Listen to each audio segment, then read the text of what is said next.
नरेंद्र मोदी ने आज दिल्ली के JLN स्टेडियम में पीएम स्वनिधि योजना के लाभार्थियों को संबोधित किया और इस योजना के तहत दिल्ली के 5000 रेहड़ी पटरी वालों सहित 1 लाख रेहड़ी पटरी वालों को ऋण वितरित किए।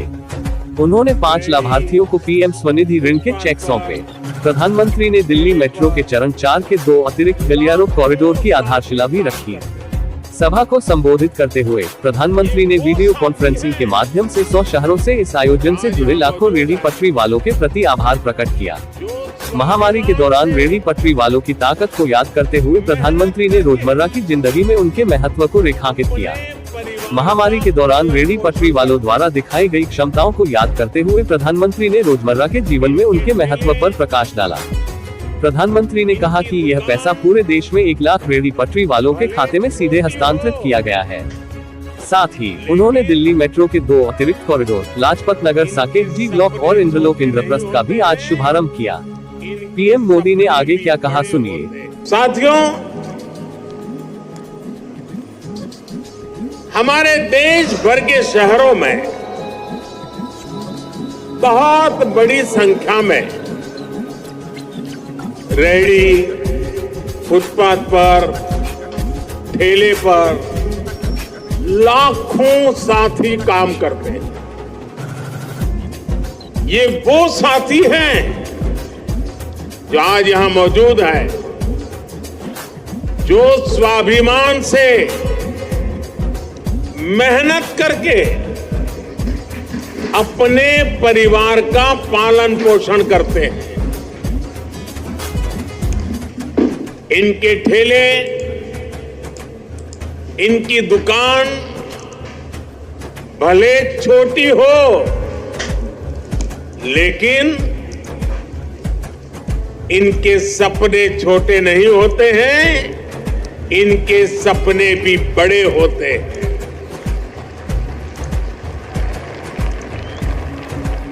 अतीत में पहले की सरकारों ने इन साथियों की सूद तक नहीं ली है।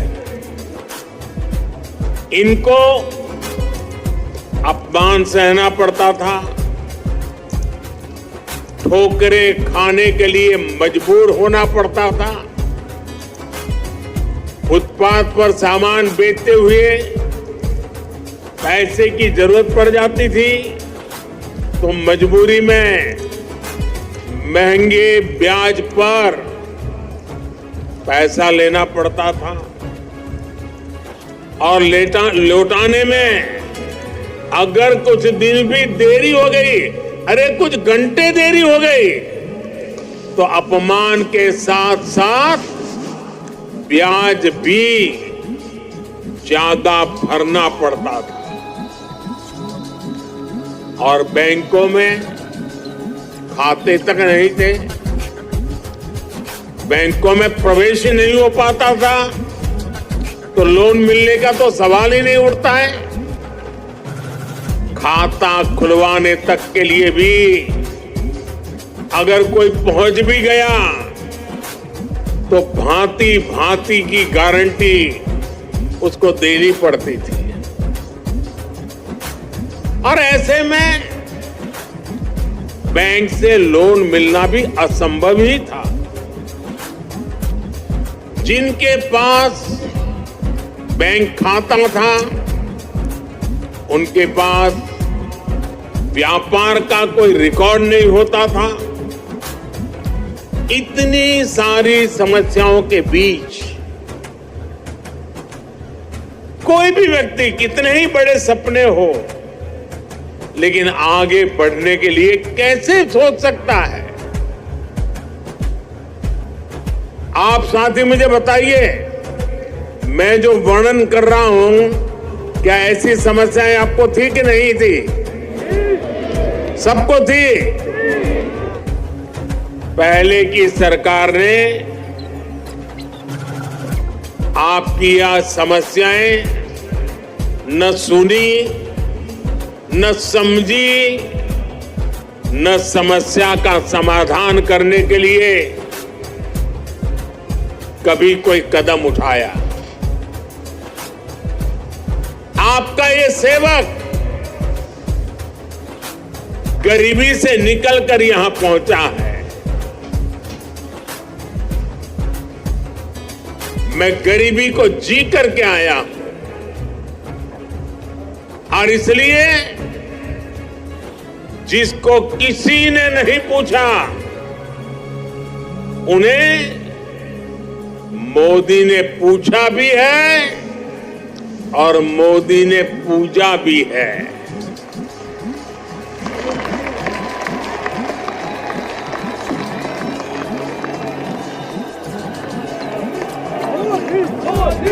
जिनके पास गारंटी देने के लिए कुछ नहीं था तो मोदी ने कह दिया था बैंकों से भी और रेहड़ी पटरी वाले भाई बहन को भी, अगर आपके पास गारंटी देने के लिए कुछ नहीं है तो चिंता मत कर दीजिए, मोदी आपकी गारंटी लेता है।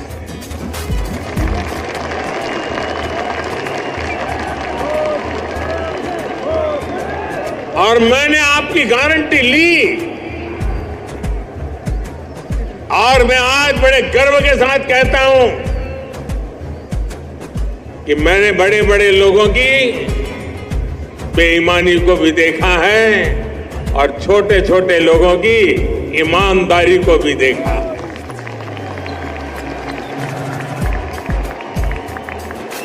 पीएम स्वनिधि योजना मोदी की ऐसी ही गारंटी है जो आज रेहड़ी पटरी ठेले ऐसे छोटे छोटे काम करने वाले लाखों परिवारों का संबल बनी है।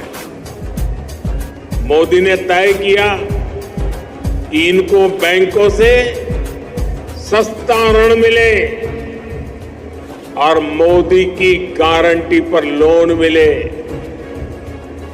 पीएम स्वनिधि इसके तहत पहली बार जब आप लोन लेने जाते हैं तो 10,000 रुपया देते हैं।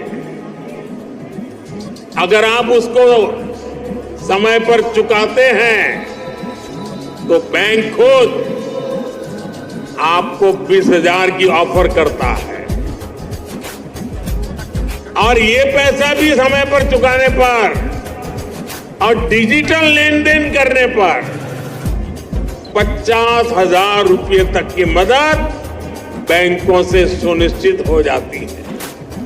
और आज आपने यहां देखा कुछ लोग वो थे जिनको 50,000 वाली किस्त मिली है, यानी छोटे कारोबार को विस्तार देने में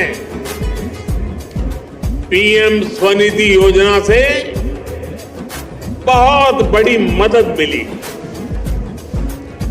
अभी तक देश के 62 लाख से अधिक लाभार्थियों को लगभग 11,000 करोड़ रुपए मिल चुके हैं। यह आंकड़ा छोटा नहीं है। रेहड़ी पटरी वाले भाई बहनों के हाथ में ये मोदी का उन पर भरोसा है कि 11,000 करोड़ रुपए उनके हाथ में दिए हैं। और अब तक का मेरा अनुभव है समय पर पैसे वो लौटाते हैं।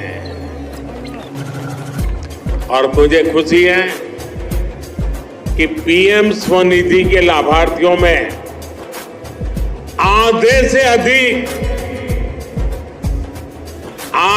अधिक हमारी माताएं बहनें हैं। दिल्ली के सीएम अरविंद केजरीवाल की टिप्पणी पर बीजेपी सांसद मनोज तिवारी का कहना है, सीएए का विरोध करके अरविंद केजरीवाल ने साबित कर दिया है कि वो हिंदुओं, सिखों, ईसाइयों, बौद्धों, जैनियों और पारसियों के बहुत बड़े दुश्मन हैं। सीएए कानून का मतलब है नागरिकता देना, लेकिन अरविंद केजरीवाल झूठ और नफरत फैला रहे हैं। उन शरणार्थियों के प्रति केजरीवाल तरह राजमहल नहीं मिलेगा, लेकिन उन्हें पीएम आवास योजना के तहत आवास मिलेगा क्योंकि उनका भी अधिकार है। ऐसा बयान देना सीएम केजरीवाल शरणार्थी हिंदुओं, जैन, बौद्ध, सिख, पारसी के प्रति नफरत को दर्शाता है और ये तुष्टीकरण की राजनीति कर रहे हैं। इनका ये बयान रोहिंग्या मुस्लिमों के लिए क्यों नहीं है? जिसे इन्होंने दिल्ली में बसाया है। ये रोगिया देशद्रोही अपने देश को आग लगा के आए हैं। ये क्या भारत में देशद्रोही नहीं करेंगे? ये राजनीति में इतना गिर गए हैं कि इनका राजनीति पतन होना तय है। CAA का विरोध करके अरविंद केजरीवाल जी, आपने ये सिद्ध कर दिया कि आप हिंदू, सिख, ईसाई, बौद्ध, जैन, पारसी, इन सभी के आप बहुत बड़े शत्रु हैं। क्या हो गया है आपको? आप इतना गिर जाएंगे, ये दिल्ली की जनता ने और देश के लोगों ने सोचा नहीं कभी। CAA के बारे में आप मुख्यमंत्री होते हुए फेक न्यूज फैला रहे हैं। CAA का मतलब है कि जो 31 दिसंबर 2014 के पहले इस देश में पाकिस्तान, अफगानिस्तान और बांग्लादेश से वो लोग जो वहां बहुत प्रताड़ित हो रहे थे, जिनकी बहन बेटियों का बलात्कार हो रहा था, जिनके जीवन जीना दूभर हो रहा था, उन्होंने अपने प्राण बचाने के लिए, अपनी इज्जत बचाने के लिए, अपने बच्चों को बचाने के लिए भारत में प्रवेश कर गए और वो यहाँ दयनीय जिंदगी जी रहे थे। उनको नरेंद्र मोदी जी ने, मोदी सरकार ने CAA लाकर उनको नागरिकता देने का काम किया है और आप उनसे इतना नफरत करते हैं। आप फेक न्यूज फैलाते हैं कि 2.5 करोड़ लोग आ जाएंगे, 2 करोड़ लोग आ जाएंगे। ये जो आ गए हैं 31 दिसंबर 2014 तक, उनके लिए कानून है और इसका देश के मुसलमानों की नागरिकता से कोई लेना देना ही नहीं है। ये CAA नागरिकता देने का काम कर रहा है जो 31 दिसंबर 2014 तक प्रताड़ित होकर उन देशों के, पाकिस्तान, अफगानिस्तान और बांग्लादेश के अल्पसंख्यक जो यहां आ चुके हैं 31 दिसंबर 2014 तक, उनको नागरिकता दिया गया है। और आप फेक न्यूज फैला रहे हैं कि सबको लाएंगे। तो इसका कारण भी हमें समझ में आ रहा है। जिसकी जमीन चली जाती है ना अरविंद केजरीवाल जी, वो ऐसे ही फेक न्यूज फैलाता है, ऐसे ही नफरत फैलाता है। आप झूठ की मशीन तो थे ही, अब आप नफरत के मशीन हो गए हो। वो आपकी तरह उनको शीश महल नहीं दिया जा रहा है। अरविंद केजरीवाल जी, आपके राजमहल जैसा उनको राजमहल तो नहीं मिलेगा, लेकिन हाँ, प्रधानमंत्री आवास योजना के तहत नरेंद्र मोदी जी के द्वारा उनको एक आवास मुहैया कराया जाएगा, उनको पानी मुहैया कराया जाएगा, उनको बिजली मुहैया कराई जाएगी, उनको भी अपनी एक इंसान की जिंदगी जीने का। कांग्रेस के लोग दे पाते, वहाँ तो चाचा और भतीजे में ही जन्म लगी हुई थी। नियुक्ति आई नहीं कि पूरा परिवार वसूली में व्यस्त हो जाता था। ये कहना CM योगी आदित्यनाथ का। वो उस पर मुलायम सिंह की पार्टी उनके परिवार पर आरोप लगा रहे हैं जो बहुत हद तक सही है। सुनिए CM योगी को। बहनों भाइयों, मैं पूछना चाहता हूँ, अभी यहाँ पे हमने गरीबों को, किसी को मकान दिया, किसी को नौकरी के लिए नियुक्ति पत्र दिया, किसी को टैबलेट दिया, किसी को किसी अन्य कार्य के साथ जोड़ करके विकास की योजनाओं का लाभ दिया। हाँ, मुझे बताइए, ये डबल इंजन की सरकार नहीं होती, डबल इंजन की सरकार नहीं होती तो क्या ये 56 लाख गरीबों को उत्तर प्रदेश के अंदर मकान मिल पाते क्या? और क्या ये सपा और कांग्रेस के लोग दे पाते? अरे वहां तो चाचा और भतीजे में ही जंग लगी हुई है। नियुक्ति आती थी, पूरा परिवार वसूली में मस्त हो जाता था। और भाइयों बहनों, आज हम इसीलिए कहने के लिए आए हैं, हर गरीब को उसकी आवश्यकता के अनुरूप आवास की सुविधा, जमीन का पट्टा, आयुष्मान भारत की योजना का लाभ और अन्न योजना में, गरीब कल्याण अन्न योजना में फ्री में राशन की सुविधा का लाभ ये प्राप्त हो रहा है कि नहीं हो रहा है? हाँ, मुझे बताओ, आयुष्मान भारत का कार्ड कितने लोगों ने बनाया है? आयुष्मान भारत 5 लाख रुपए की आयुष्मान भारत की सुविधा का लाभ देखो ढेर सारे लोग हैं। गरीब कल्याण अन्न योजना में राशन की सुविधा का लाभ फ्री में कितने लोगों को प्राप्त हो रहा है? देखो, क्या ये पहले मिल पाता था? भाइयों बहनों, यही है डबल इंजन की सरकार का लाभ। हम प्रदेश में 15 करोड़ गरीबों को फ्री में राशन की सुविधा का लाभ दे रहे हैं। हम लोग फ्री में प्रदेश के अंदर जहां पे मकान, वहीं पे प्रधानमंत्री स्वामित्व योजना में इस योजना का लाभ, वहीं पे उसका मालिकाना अधिकार उस परिवार को उपलब्ध करवाया जा रहा है। भाइयों बहनों, आज सरकार की योजनाओं का लाभ बिना भेदभाव के और गांव और गरीब को दिया जा रहा है। कहीं हाईवे बन रहा है, कहीं ग्रामीण वे बन रहा है, कहीं पे हम लोगों के द्वारा एक्सप्रेस हाईवे का निर्माण किया जा रहा है, तो कहीं उद्योग निर्माण के लिए क्लस्टर विकसित किए जा रहे हैं। अभी जब मैं आया तो अम्बेडकर नगर के भी 2 उद्यमियों को हम लोगों ने यहाँ पे उद्योग लगाने के लिए सर्टिफिकेट जारी किए। यानी 6000 करोड़ रुपए से अधिक के निवेश के प्रस्ताव एक साथ अम्बेडकर नगर जैसे जनपद में लग जाए। ये 6000 करोड़ का मतलब आप जानते हैं, 10,000 लोगों को प्रत्यक्ष और अप्रत्यक्ष रूप से नौकरी और रोजगार की गारंटी मिलना। अम्बेडकर नगर के लोग अम्बेडकर नगर में ही नौकरी और रोजगार प्राप्त करेंगे। हर घर नल योजना के माध्यम से, हर घर नल की योजना के माध्यम से आज आपके जीवन में परिवर्तन करने का कार्य हो रहा है। हर घर नल योजना के माध्यम से हर घर तक शुद्ध पेयजल की सुविधा उपलब्ध करवाने का कार्य हो रहा है, जिससे बीमारी से भी बचाव हो सके। और अगर कहीं किन्हीं कारणों से बीमारी हो गई तो 5 लाख रुपए की आयुष्मान भारत की सुविधा आपके लिए प्रधानमंत्री मोदी। सीएम और टीएमसी अध्यक्ष ममता बनर्जी कोलकाता के एसएसकेएम अस्पताल से रवाना हुई। पार्टी का कहना है कि उसके सिर पर एक बड़ी चोट लगी। सीएम ममता बनर्जी को जब चुनाव आता है तो चोट लगती है क्यों? इस पर सवाल खड़ा होता है। ममता बनर्जी को एमआरआई करते हुए लिया जा रहा है। एक बार दिखाने का कोशिश करूंगा। एकदम ममता बनर्जी सामने ही है, गाड़ी के ठीक सामने ममता बनर्जी बैठी है। ममता बनर्जी को